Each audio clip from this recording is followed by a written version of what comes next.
you're describing like constant proliferation, right? Which on a cellular level, if we were seeing that, would be cancer. So that constant growing, out of control growing is cancerous. Right. And yet that's how we see women behaving. Constant productivity, constant doing, and yet we don't tell them that is a cancerous behavior. You know, I often say to women when they're like, oh, what supplement should I take for, you know, anti-cancer benefits? And I'm like, let's look at the carcinogen of your life first, right? Let's look at where that is out of imbalance before you get to all the embellishments of the supplements and the herbs and the things like that. So yeah, like I said, that inability to rest, if you see that on a cellular level, would be cancer. But that teaching is not out there because lots of people do very, very well if women don't rest. Yeah, it's enshrined in a lot of cultures, families, workplaces.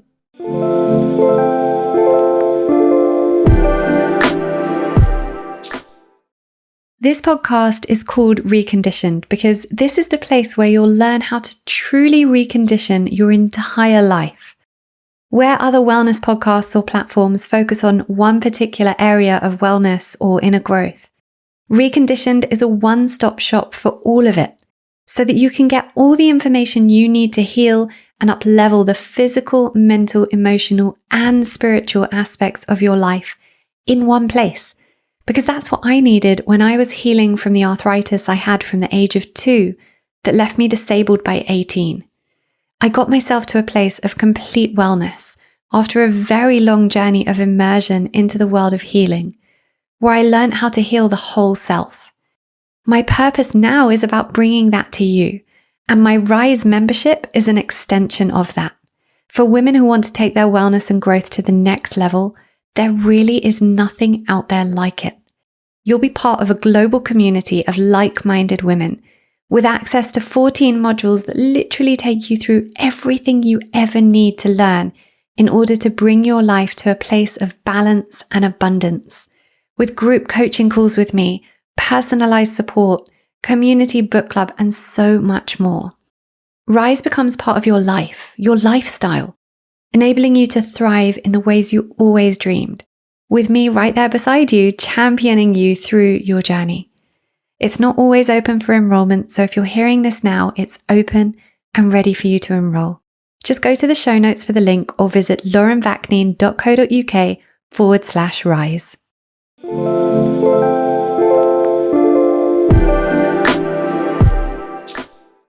Welcome back to Reconditioned with me, Lauren Vakneen. So happy to have you here once again. And I just loved recording today's episode with my friend and my coach. Sally has coached me in the past. She's still one of the top people I go to when I need support. She is Sally Beaton, otherwise known as Women with Sparkle. Check her out on Instagram. She's at Women with Sparkle. And I asked Sally to record this episode with me because when I decided to do an episode on the theme of rest, she was the first one who came to mind because she and I speak about this a lot, about how overwhelmed we are and how so much of our health and our wellness depends on us coming back to a state of just our beingness, coming back to a state of rest, giving ourselves the permission to rest. And what does rest actually mean for us, especially as women? We do speak about men as well. Men's need to rest more and everything that's on them. But we spoke about rest in terms of our hormones and how we don't rest through periods and menopause and perimenopause. We spoke about even within the health optimization, wellness world, how the stress of trying to be healthy is putting so much pressure on us that we actually need to rest from that. So, and we speak about all that and more and how we actually bring ourselves back to a place of rest, the conditioning that's actually causing us to believe that we shouldn't rest, and what rest actually has to mean for us. I'm reading the book called Rest is Resistance. And it really has been an incredible guide into our need to rest and why we need to rest so much. And I think anyone listening to this will probably resonate with the fact that we are tired, we are overwhelmed, our nervous systems are dysregulated. And So I think that there isn't a person listening to this who won't benefit from listening to this episode. If nothing else, reading this book has given me the permission in the middle of the day to just get up and go and sit on the couch for 10 minutes and just take some rest time to shut my eyes, do a meditation, sit in the silence, whatever. Go and watch the Olympics for 20 minutes in the middle of a work day. Like, why not? You know? Bringing our nervous systems back to a place of balance. So I hope that this episode, and my intention for this episode, is that it does that for you, that it just gives you that permission, that inspiration, that motivation to find rest somewhere in your life and what it will do for you. So I really hope you enjoy this episode. As usual, please do share any episodes you enjoy of the podcast with people who you think will benefit from it, who have something to gain from listening to it. And do go and leave me a rating and a review because it helps other people to find the podcast. This is, after all, the only podcast out there that covers all the aspects of holistic healing, physical, mental, emotional, and spiritual in the way that I do. I created this as a one-stop shop hub for all things wellness and inner growth. So we really do cover everything. If you want to be well and feel well in all senses of the word, you will find it here. There will be an episode for it, so just scroll the archives. And as usual, thank you for being here. I appreciate you.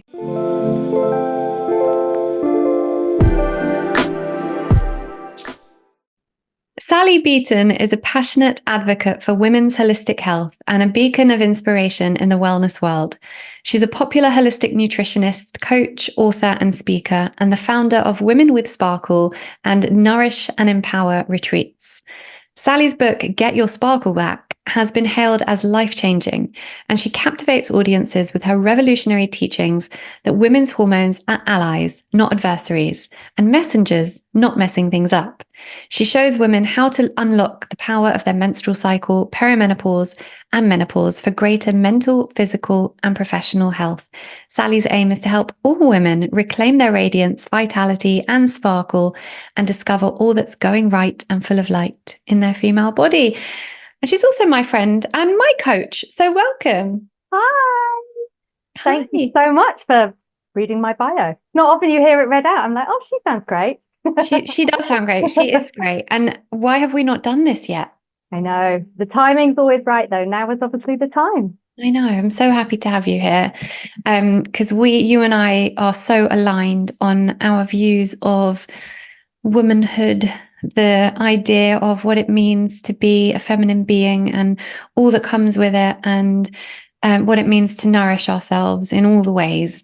And I know we're always just completely aligned in what that means from a perspective of what we eat, how we dress, how we make ourselves feel, and rest, which is what we're going to talk about today, and all the things to do with health optimization and hormone optimization, which is your forte, your area of expertise.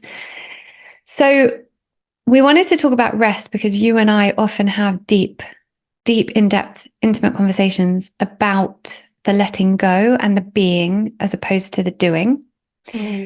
And I've been reading this book, Rest is Resistance. So I am just going to talk about that quickly. It's by Tricia Hersey, who is the founder of the NAP Ministry, which I know you follow. Yeah. And she actually wrote this book from the perspective of race, actually. And it's a lot to do with kind of having come from an ancestry of people in her ancestry being enslaved, and how that lives through your DNA, and how resting now is a form of resistance after that has kind of all of your ancestors have been never allowed to rest. And now your form of resistance against that system is to rest. So it's beautiful and it's very powerful. And we're going to kind of talk about it more from the perspective of just women in general and our need to rest, because women also have always been so much required of us, or so much has always been required of us and still is. And the theme of rest is coming up a lot for me at the moment. I just want to kind of hand it over to you in terms of what are your thoughts on how much or how little we actually allow ourselves to rest? Well, I've got a lot of thoughts in that it's just so central to women's health. So women, every client I have, not one of them has enough rest.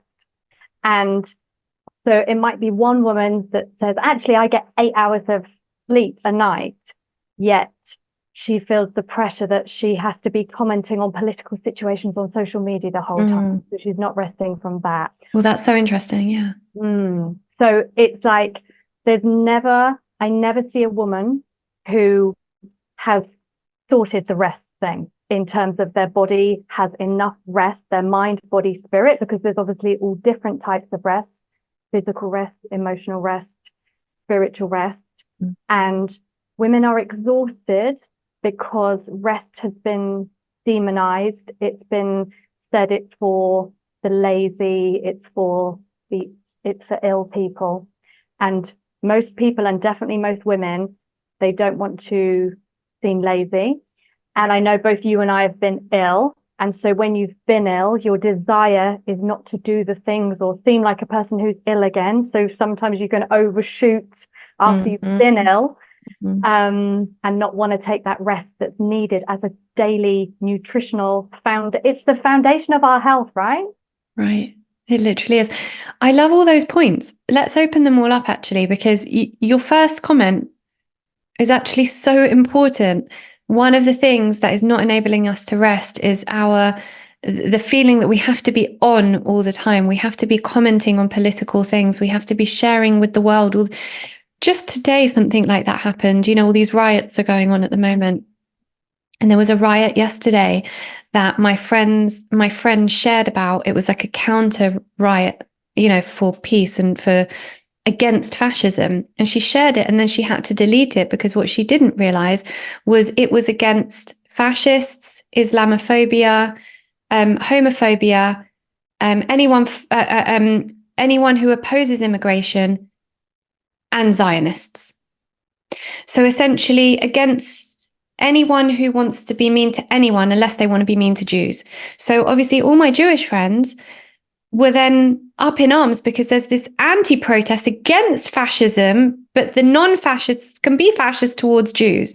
So there is so much tension, and it feels constant, and it feels like in order to be a good human being, you have to be involved in it, and you have to be sharing, so that all your friends who are maybe sharing this thing that maybe they don't know the truth, so that they know. And it's exhausting. Yeah, you have to unplug from it. It really, for me, it was COVID times and all the different things that came up as the things we were protesting against or speaking up against.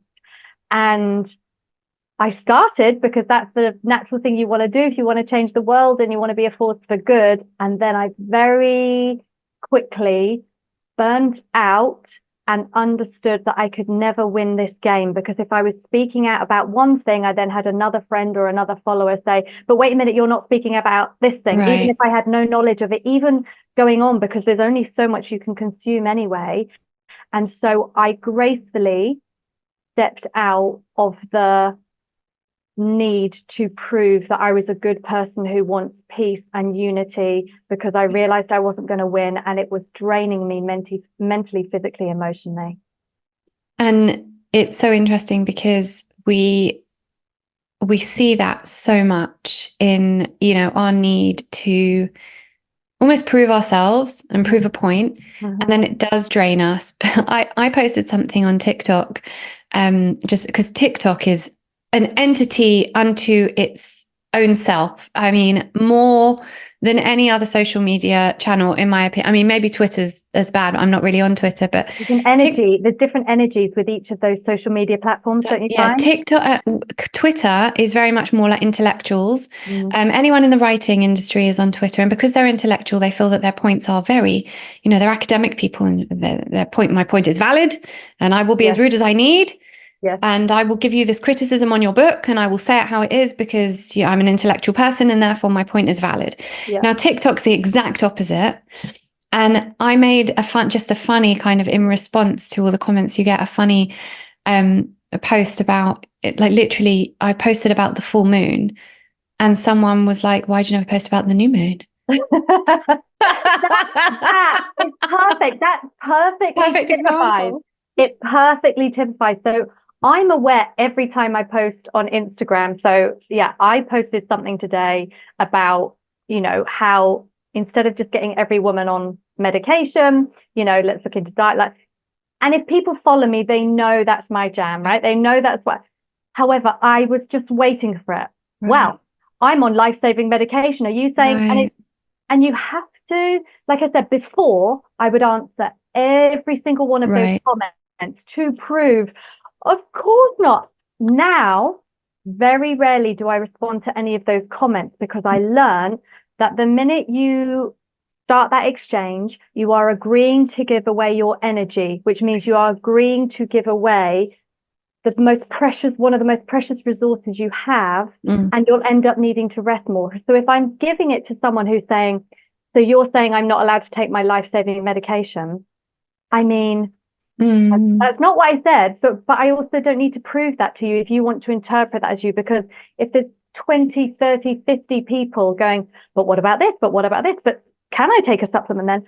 I unplug and I plug back into myself. Where does my energy need to go today for my highest health and my loved ones and my sphere of influence? I do not Right. need to try and influence the whole world, the whole internet, every single person I know.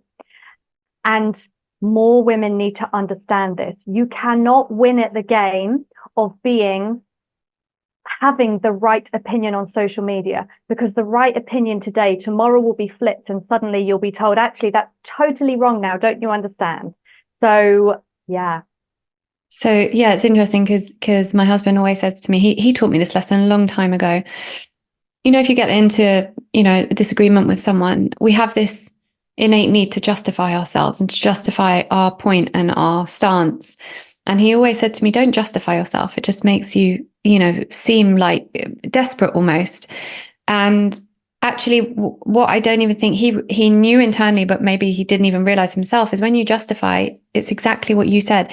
You're using your energy on something that you shouldn't be wasted, because our energy is so valuable. Mm. So we don't need to justify. If you do a post like that and someone feels the need to comment, it's everything is never about you. It's always about someone's own shadow. Mm. So it's her own shadow around why she's on a medication. Now, if you don't reply, the likelihood is she'll unfollow you and she'll go, that cow, Women with Sparkle, told me, telling everyone that they shouldn't take medication. And they'll literally change your whole narrative and turn it into something you didn't even say, because it gives them the reason to not like you, as opposed to facing their own shadow and their own mirror, that looking in the mirror at their own triggers.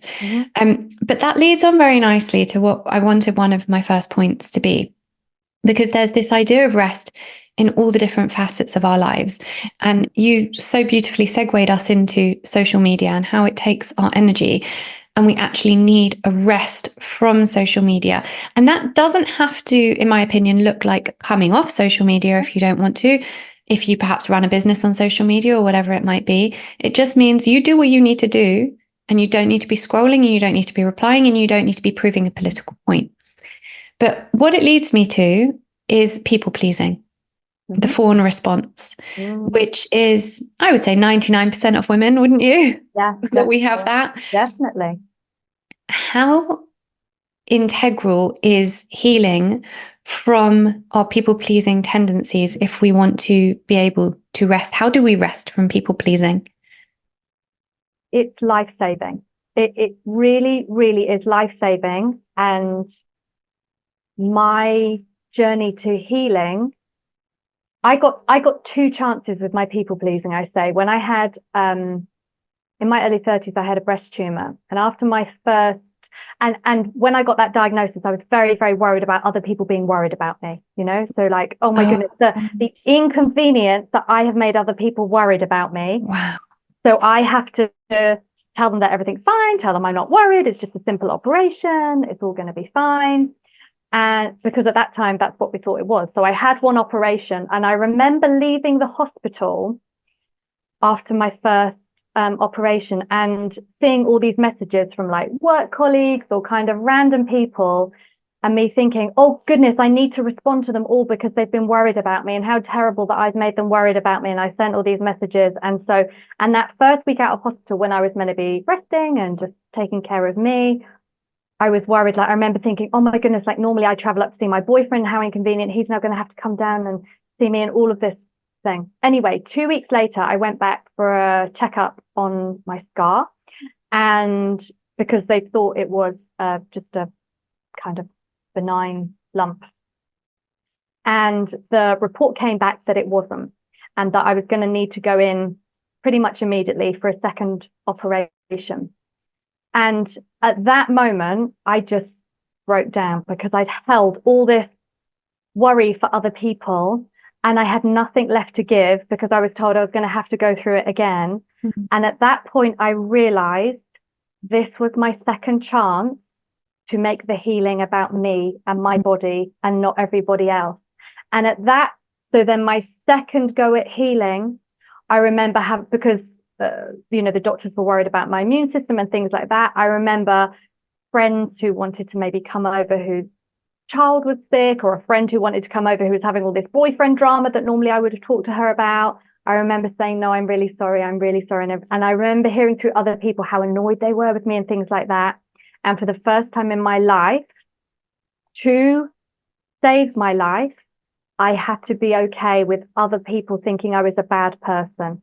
And that was the first time in my life I'd ever done that, because for me, I'd been so praised growing up in the church and in my family and in work, so praised, like many women, growing up, being amenable, putting everyone else first, being told that's the best thing you can do.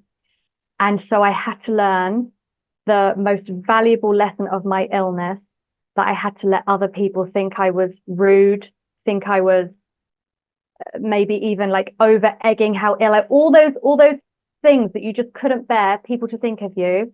I had to accept that and say, even if you think that, I'm okay, because my healing is more important than you thinking I'm the nicest person you've ever met.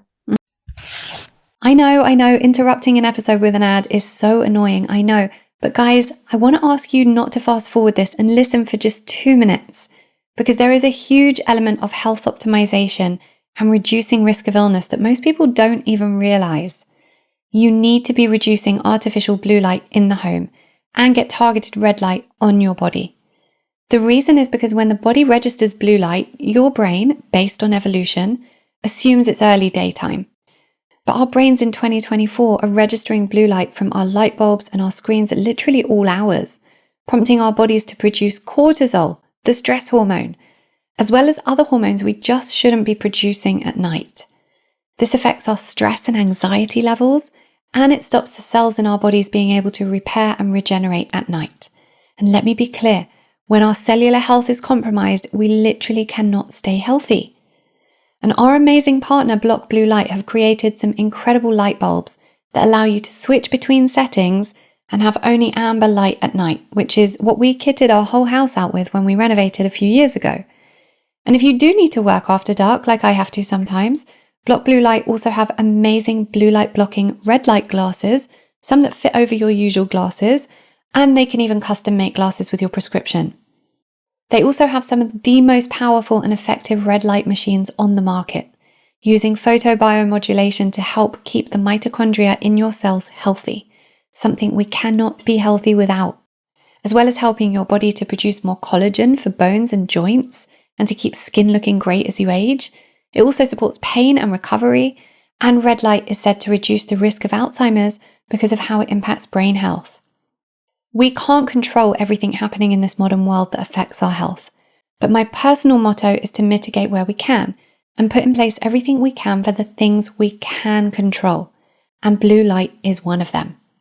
You can get a 10% discount across the range by visiting blockbluelight.co.uk and using the code LV10. Okay, back to the show.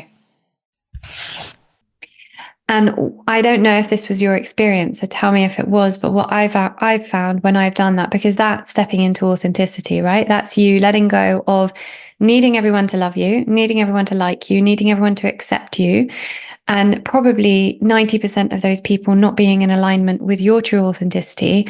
And what I've found when I've done things like that is you almost brush away the cobwebs of the people in your life who are not in alignment with you, your true higher self.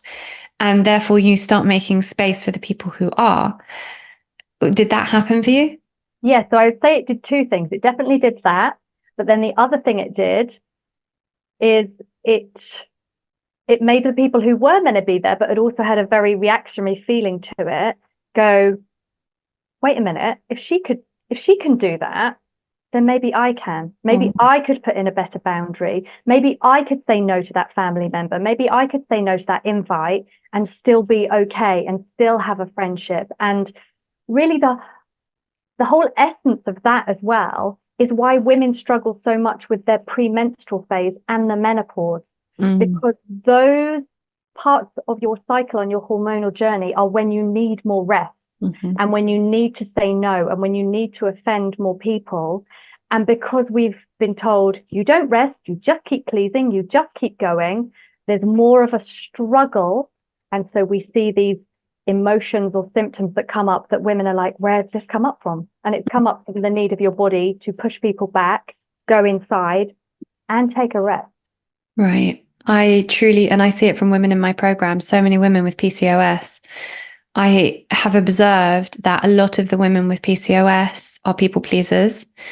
And so much of these polycystic ovary symptoms, even endometriosis symptoms, are as a result, as they are a physical manifestation of being the good girl, having to be the good girl, therefore not being in authenticity all the time and not resting enough. It's the doing, and the continuing and the carrying on, as opposed to going, oh, I'm due on today, gonna rest. Just gonna rest. First day of my period. No. Yeah. Well, if you think of like what you're describing like constant proliferation, right? Which on a cellular level, if we were seeing that, would be cancer. So that constant growing, out of control growing is cancerous. Right. And yet that's how we see women behaving. Constant productivity, constant doing, and yet we don't tell them that that is a cancerous behavior. You know, I often say to women when they're like, oh, what supplement should I take for, anti-cancer benefits? And I'm like, let's look at the carcinogen of your life first, right? Let's look at where that is out of imbalance before you get to all the embellishments of the supplements and the herbs and the things like that. So yeah, like I said, that inability to rest, if you see that on a cellular level, would be cancer. But that teaching is not out there because lots of people do very, very well if women don't rest. Yeah, it's enshrined in a lot of cultures, families, workplaces. Right. Absolutely. So there's many facets of this. So let's talk about this in the workplace. And then I want to go back into hormones and menopause, perimenopause, and why we're getting that so wrong as a species. Let's go to the workplace. We first got, if you are employed by an employer, but then you've got the you and me stories of pushing ourselves to our limits, expecting so much of no one else is expecting such level of output.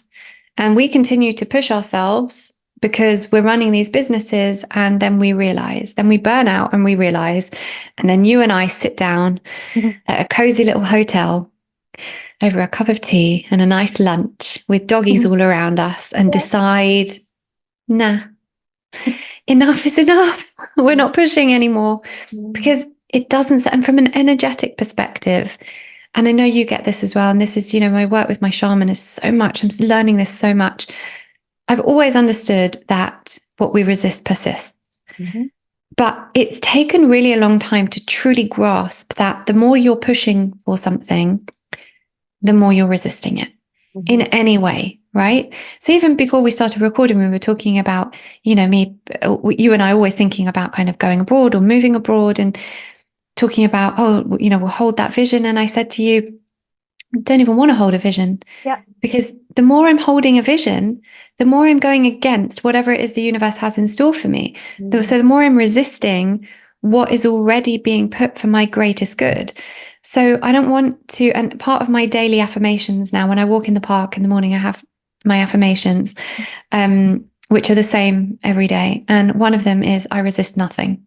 And that has been life-changing for me.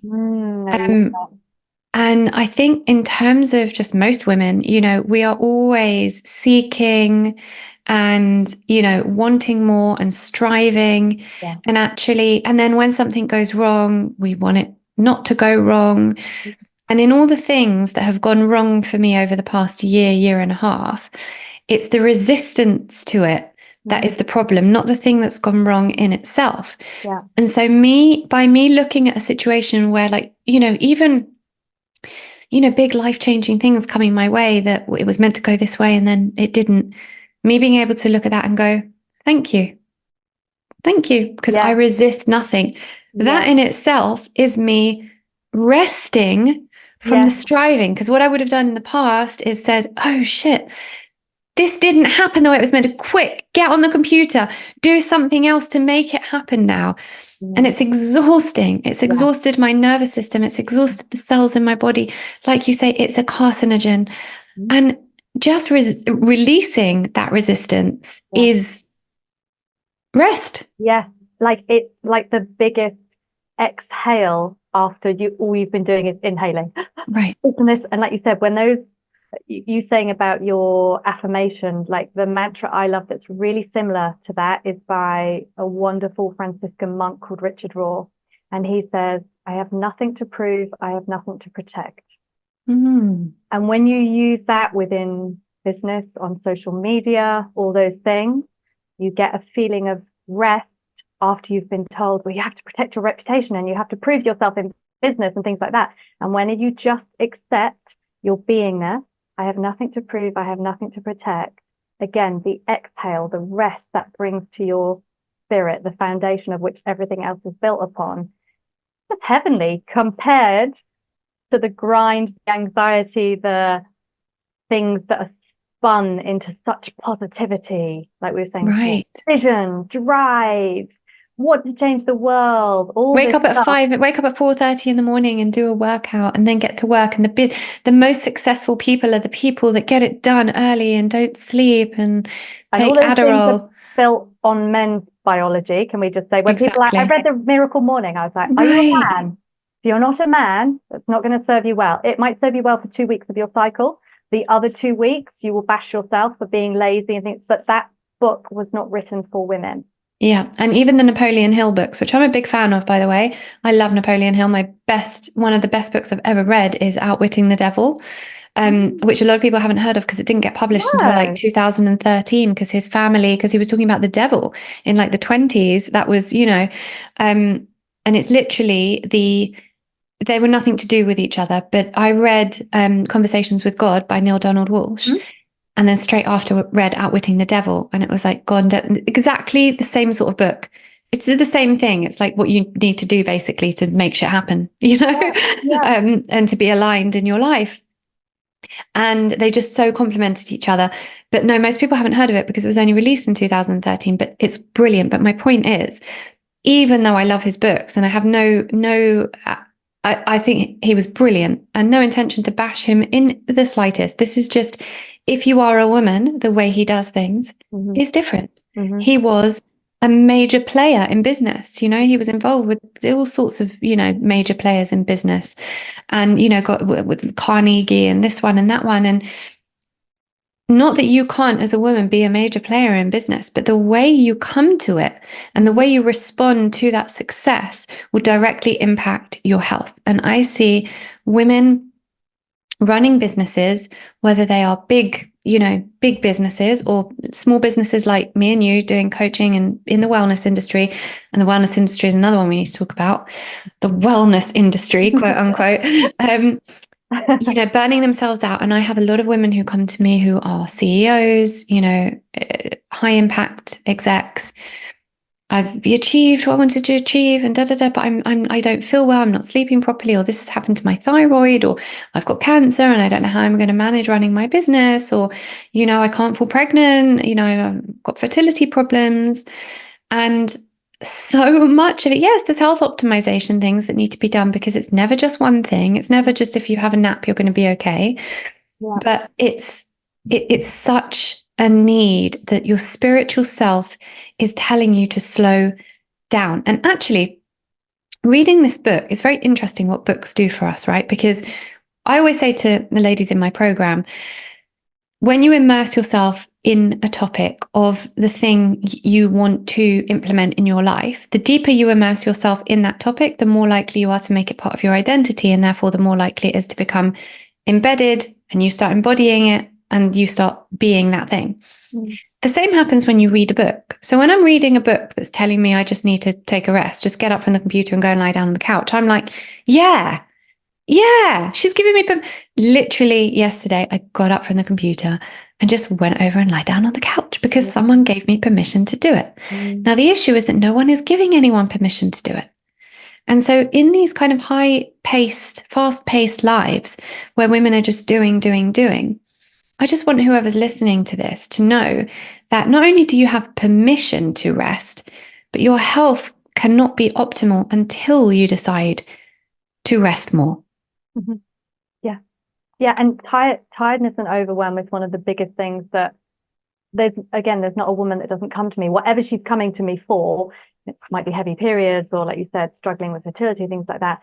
There is always exhaustion and overwhelm as a kind of foundation to that, always. Yeah. But the idea that you would bring rest in and not a doing activity, what can I take? What can I do more of when it's about the doing less?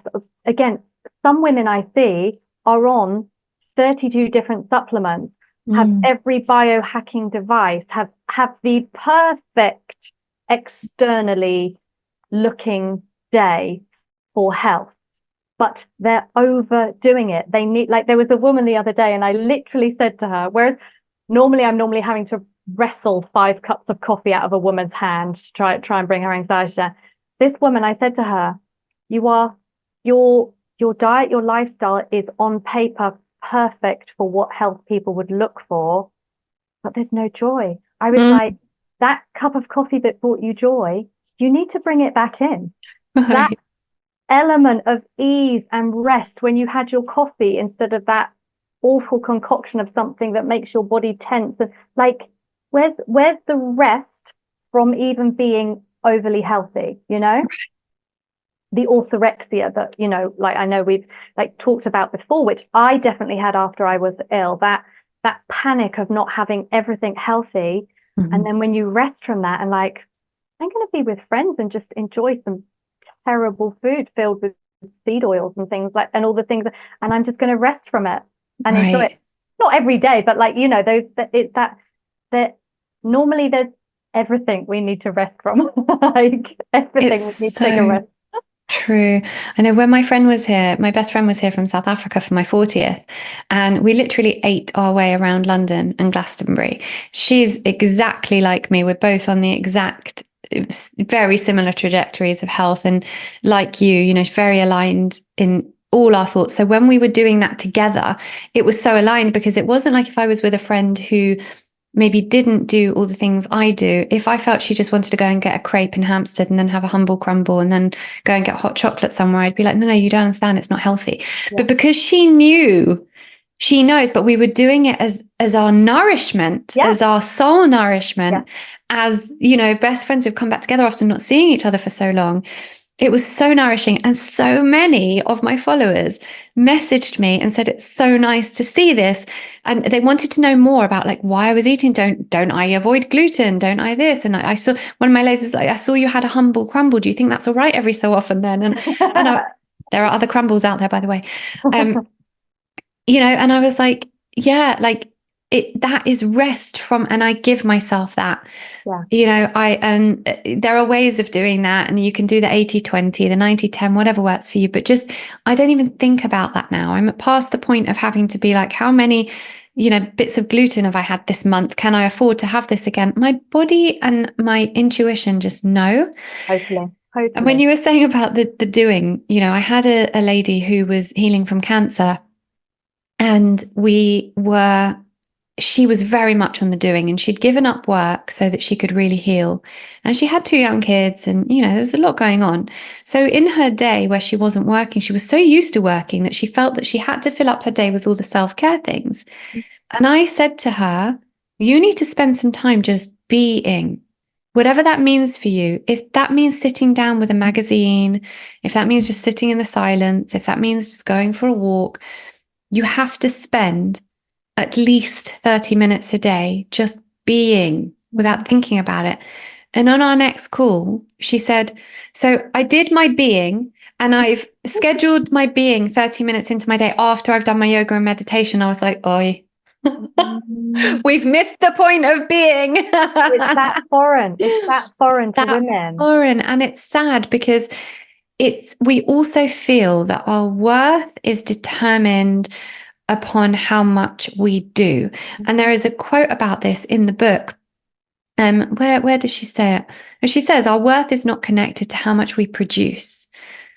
And I've always said this. I've said this, I had a client once who ran a very successful business, and she also had 5 children, and she was going all the time. And when we really delved into why she was doing, and she was quite ill at the time, which is why she sought out the work, which is always the way as well. We seek out the work only when we've run ourselves to the ground. We realized that growing up, she was taught, inadvertently, not through words, but through actions, that being idle at any point is not acceptable. And in order to be worthy, you have to be doing, you have to be proving yourself. And so in order to feel worthy, she had to be able to be the mum who does it all, the chaos all around her, but she's then the one that counters the chaos and brings all the calm back to everyone and fixes everything. Meanwhile, there was no calm and healing in her own life, in her own internal state.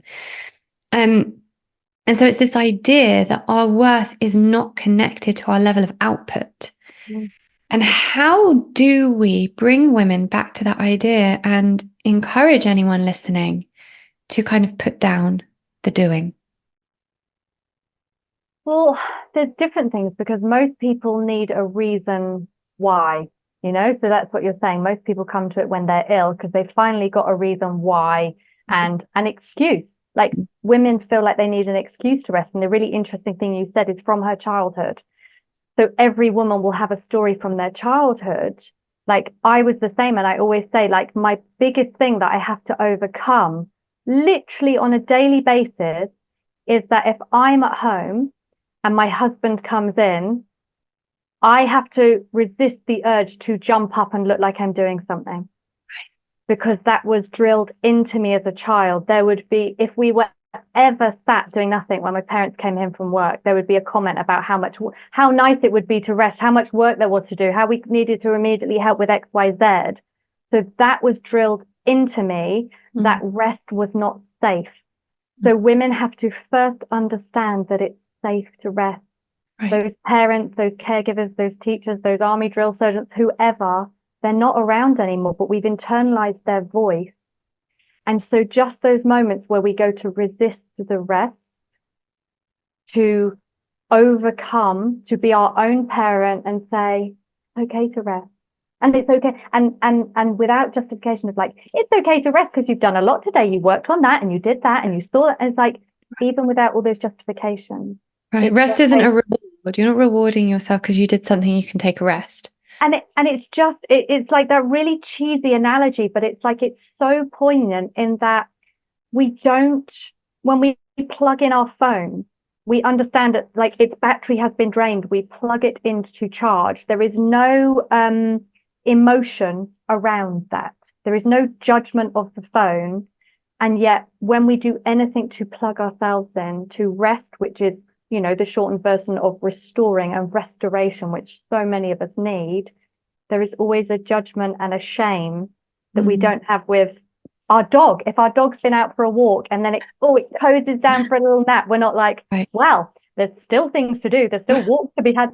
But with ourselves. But we do all look at our dog and go, oh, to be a dog. Wish I was a dog, could come back from a walk and just relax. Wish I was like that. Yeah. Yeah. So, but yeah, the other really interesting thing that when you were speaking, I thought of is every time a client says it to me and they say it with the most serious, shocked expression that they are telling me like the most awful thing that could ever be expressed. And I normally smile or laugh and I'm like, this is the 6th time I've heard this week. What? Women say to me, I have to tell you, I have this awful thought when I'm driving, and I'm so tired, and I just think, I wish I could just drive my car into a tree, just have an accident that's non-fatal, that's and that I would be taken to hospital and that I would just rest and be looked after. Right. That is the most common fantasy of women I work with. 100%. And that shows the level of desperation for that rest, for that pushing back of other people's needs, for that desire that other people would meet their most basic needs. They're not saying, I want to drive into a tree and be teleported to a 5-star spa. They're saying hospital. They want their basic needs of sleep and someone else providing them food. That is what their soul is longing for. And so that shows you the level that their bodies are crying out for those simple needs to be met through more time in bed, a nap, a pushing back of responsibilities, and normally someone else doing cooking. It's a huge thing, the cooking thing. Massive. Well, I resonate with this a lot because when I had my breast implants removed 2 years ago, and I don't know if you remember that summer, I was meant to have those 5 weeks of rest. We'd taken care of the kids like with camps, and Daniel had taken a few weeks off, and between our mums and everything was taken care of. And I was looking forward to having that break to rest because I knew it would be painful, but a little bit of pain, but I would be in bed and I would do a bit of work here and there, like maybe an hour a day on the laptop. And then I would read and I would watch movies. And I was really genuinely looking forward to that time. That was going to be like 4 weeks where I was just in bed. And then after the operation, it flared up the trigeminal neuralgia in my jaw. And I was in understatement, but the worst, most debilitating, most inexplicable pain of my life that I couldn't swallow, I couldn't breathe, and it robbed me of that time. And I was for so long, and I realized that I was holding that. Daniel and I had a conversation about it not long ago, and I said, I realize I'm actually still holding the resentment that I didn't get to have that rest. Yeah. Because, even as someone who does take rest seriously and who is, I'm very big on my self-care practices, and I'm in a very fortunate, privileged position where I can come back from taking the kids in the morning and then walk the dog and be in nature and do my meditation and, and then sit down in my lovely home office. Like that is a lot more restful than a lot of women have. Despite, still having to cook every day and, run the house and the kids and all of that, but it's a lot more restful than a lot of women have. But there's still so much doing required of us. And you mentioned before where we feel safe, and we don't feel safe in the not doing. And I obviously just to say quickly, is the reason you were so looking forward to that rest, because it was safe for you to rest, to be seen by other people to be resting because you'd had an operation. Right. So there was total justification that you knew you could fully rest without the judgment of others because you'd had an operation. And that's why the stakes were so high, because you were like, I get to rest without judgment because I've been in hospital. And I've actually thought about this recently. I thought to myself, and I often think, sometimes when actually this happened not long ago, the last time I had a cold, and I remember messaging my girls on our WhatsApp group, my friends, and saying, I'm in the best position right now. I'm not so ill that I can't, that I'm shaking with a fever and I can't enjoy it, but I'm in bed, I'm a bit ill. So I'm in bed and I'm just chilling, and this is brilliant. And Daniel's offered to make me food, and he's bringing me tea, and the kids keep bringing me things. And this is lovely because I can enjoy it because I'm not so ill that I can't enjoy it. And then I thought to myself, and I've thought about it many times since then, why do I have to be ill to do that? Why can't I just say, I'm taking myself to bed today? And I know that there will be people listening to this who are single mums who have to go and work long hours and then be with their kids, and there isn't that opportunity. But we all have opportunities for rest at some points that we don't take, whether that is the 15 minutes we decide to scroll Instagram instead of closing our eyes or lying down or just sitting back, whatever it might, however we can take that rest, whether it's watching Love Island at night instead of doing so. And listen, maybe that is nourishing for that person doing that, but is there a better, more nourishing way for you to rest after a long day? Maybe for some people that is nourishing. I know my friend loves Love Island. That's her thing. That's her therapy. She watches it and switches off from the world, great. But there are opportunities, little tidbits of rest to be had in different places, regardless of our circumstances. And it might not be as much as we always want, but we shouldn't have to wait to be ill before we take that moment to rest. So just to go back to the nervous system a moment, something I teach in my nervous system regulation workshop, that's also one of the modules on the Rise membership, is something that I realized myself that was a huge, huge moment for me in shadow work. Like you constantly get these things of, wow, that I needed to know that about myself, like a slap in the face about the truth of who you are. And I realized that I felt safer in pain than not in pain, because I had never known life without pain until I was 29. So when a knee would twinge and I would feel something coming, although there would be a panic of, oh shoot, I hope it's not coming back, there was an element of it felt like coming home. Because I didn't know any different. And that was a huge realization, because when your nervous system feels safe in something that actually isn't serving you, it will always contract when you're doing the opposite. It's the same with making money. If you start making money, but you've never been able to keep money, your nervous system won't feel safe when you start expanding. So when you start earning money and you start expanding, your nervous system will start feeling unsafe. And so you'll start contracting. So energetically, that money then plateaus and you stop earning, right? You stop kind of going up and up in the ranks, which is very common. So that's from an energetic perspective. And I find it with everything. So when I realized that I felt safer in pain, I realized that actually that was something that was hindering my recovery or my long-term maintenance of not being unwell, not having an autoimmune disease.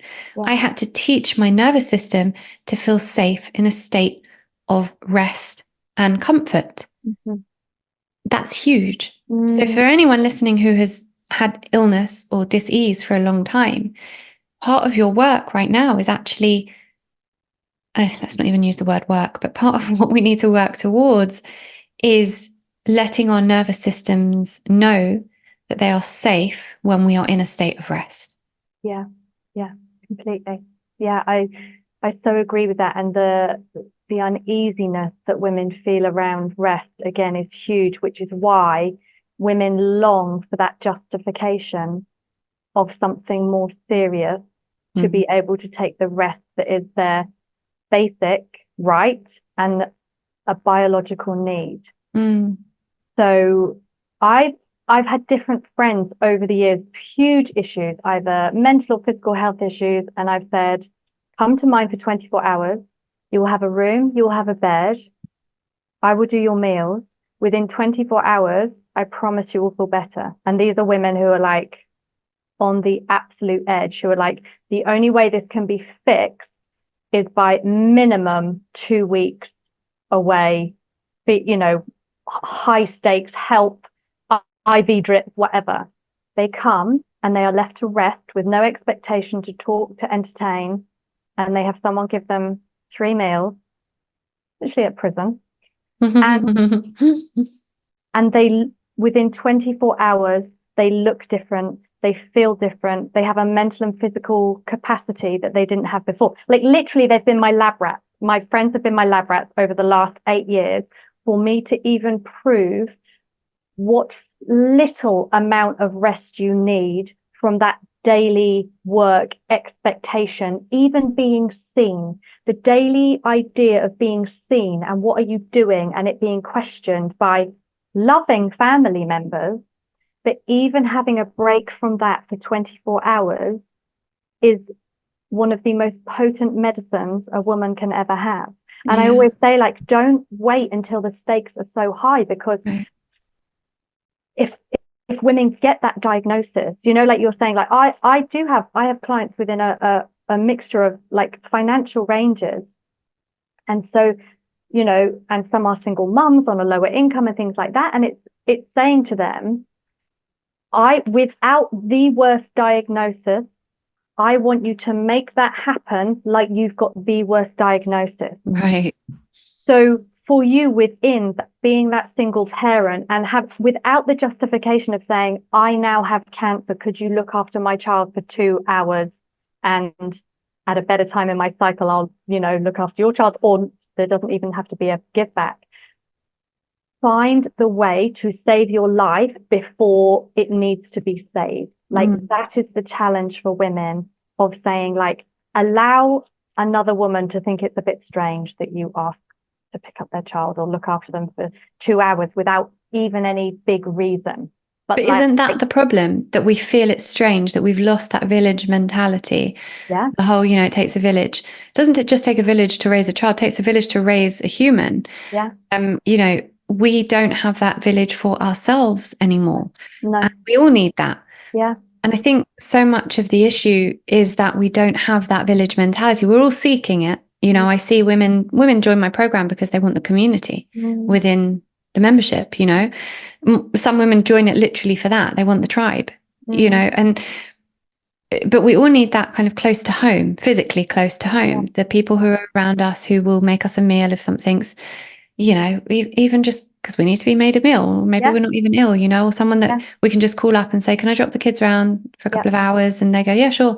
That there's no, this is how it was for me growing up in Israel. It was very much like that. It was very much your neighbor's your best friend. No questions asked. Everyone cooks for everyone. Everyone looks after everyone's kids. And my soul misses that. My soul misses that level of intimacy with other human beings. And I do have a great community of friends. And even so, it's not like that. It's not that level, because everyone's life, not because we don't want it to be, everyone's lives are so busy. There is so much doing required of us all, that we're all too busy to make that happen just because. So when someone's ill, we all show up and we're all meals and kids and everything. But it just should be like that more of the time. Just, I really need a rest today. Can you look after them? Can you make me a meal? Totally. Like my dream is for there, like, to be like a community, be it on WhatsApp or just even on your street, of like, when a woman is on her period, the other women who are not on their period say, drop the kids round. Right. This afternoon, and I've got dinner covered. Right. Once a month. Can you imagine the space and restoration that would bring a woman, and how interesting it would be to see what symptoms left when a woman knew that on day 1 and 2 of her period, someone else would look after her kids and feed them. Just even that. So true. Maybe we should do that. I'm going to suggest that to my friends. Speaking of periods, when I was talking about how I felt safe when I was in pain, I'd like to get your take on this. When I come on my period, I have period pains for about 4 hours. That's all. I don't really suffer with my periods. They last for about 3-4 days, but I have pains for about 4 hours. But those pains feel like home to me. I don't mind them. I quite like it. And I put a hot water bottle, and, Daniel makes me a cacao. But even if it started in the day and I'm working or whatever, it feels like home. What is your take on that? So when that pain comes, you say you get the hot water bottle. What else is your body longing to do? Rest, lie down. There you go. So it is your body and eat, doing all you can to give it what it needs. And it always normally links that lie down. So I like women who suffer from hormonal migraines, which is really common. I'm like, tell me what happens when you have that hormonal migraine. Well, I have to lie down and I can't do anything. And I'm like, okay, so let's take it back to the rest of your month. If we look at those period symptoms being a report card for how you live the rest of your month, where are those moments of rest? Where are those moments where you reach the edge and you carry on instead of taking a moment to rest and lie down? Right. But your body has to be forced when that hormonal shift comes. And I said, those hormonal shifts are just truth serum. They bring the truth of what your body needs. And I have women who are like, I'm literally laid out for 3 days. I'm like, because your body needs that level of deep rest that it's had to push you to that point. Not once have I ever seen women with a hormonal migraine that's like, no, you know what? Like, I'm quite good and I take rest and I ask other people to help me. Never that. It's always the opposite. So when we start bringing in, when we preemptively allow their bodies to rest, when we preemptively circle those days where the period starts and we make the calendar less busy, their body relaxes. You don't see the hormonal migraines show up like they did. It is your body saying, this is the incredible thing about women's bodies. They are like nature. They are designed perfectly to incorporate the doing, the activity, and the rest. Mm. So they are essentially, the way it's set up is kind of like 2 weeks of hormonal activity and rising, and 2 weeks of hormonal still activity, but a lowering of energy, a lowering of mood, a calling for rest, a calling for reflection. It's Right. perfectly balanced. But we work against that in the same way we work against winter and then tell people they have SAD, when actually the light tells you how much rest you need in winter. Mm-hmm. And however many hours you go against that light after it's gone, why do I feel exhausted? Why do I feel? Because you need more rest. Your body shows you that during your menstrual cycle. Nature shows you that during the season. And yet we override because we've been taught, no, this is only the amount of rest I'm allowed. And I've been taught to ignore my period for generations. My mum would might moan about a heavy period, but she carried on with her businesses. And so women have been taught that rest is not vital, and it is vital. And I always say, I want you to treat yourself during your period as if you were bleeding from your head. And I want other people to treat you as if you were bleeding from your head. If a woman was bleeding from her head, would we say, well, no, go out and meet them because they have been wanting to see you for a coffee for a while? Would we say, no, definitely do that HIIT class because, you've put on an extra few pounds. Right. Come on, pick up. No, we'd say, oh my goodness, I can't believe you're bleeding. Don't get up. Sit down. Right. Let me make you a cup of tea. Rest. So I'm like, act as if you're bleeding from your head, and you'll get the idea of how you should be treated and how you should treat yourself. So true. And it's in the book, Tricia Hersey describes it as rest being a path back to our true nature. And I love that so much because we are so disconnected from our true nature when we're in that masculine state of doing. We're disconnected from the feminine state of being. And in that feminine state is the flow. And that's where we find our true nature, our true authenticity. When we're doing, we can't possibly be connected to the capital T truth of who we are, So I love that. Your intuition. You can't listen. The intuition does not get heard in the noise. You only hear the answers in the silence. For me, I say this all the time. You can take all the meditation courses you want, but if you truly want to connect, just sit in the silence. Yeah. Just sit in the silence and connect to self. Yeah, which your period was given to you for. So in like traditional ancient religions, women, it's been kind of spun that women were sent away because they were dirty and unclean. Right. Actually, they were sent away because these ancient religions knew, and it's now been proven by science, when your brain chemistry changes, you become more intuitive during your period. So women would be sent away to rest, to be tended to by other women, and they'd go back into the village, and there would be an excitement of what they heard from God, what downloads they got. And that only came by detaching themselves from the everyday doing and from the rest and being nurtured by others. And we still have access to that on our periods. We still have access if we can rest and we can literally start with baby steps of 5, 10, 15 minutes of silence time on our own. Right. We can start seeing a clarity to the problems and issues and overwhelm that we saw no way out of. Any kind of business person or creative, or if you send them away or on holiday, suddenly they have all these ideas they've never had before. Yeah. And that's because of the rest. It's no other reason. Yeah, 100%. I love what you said about the baby steps, before we end, I'd like to give some credit to men and how little rest they're allowed as well, and how little they feel they're allowed to rest, and how much doing is required of them as well.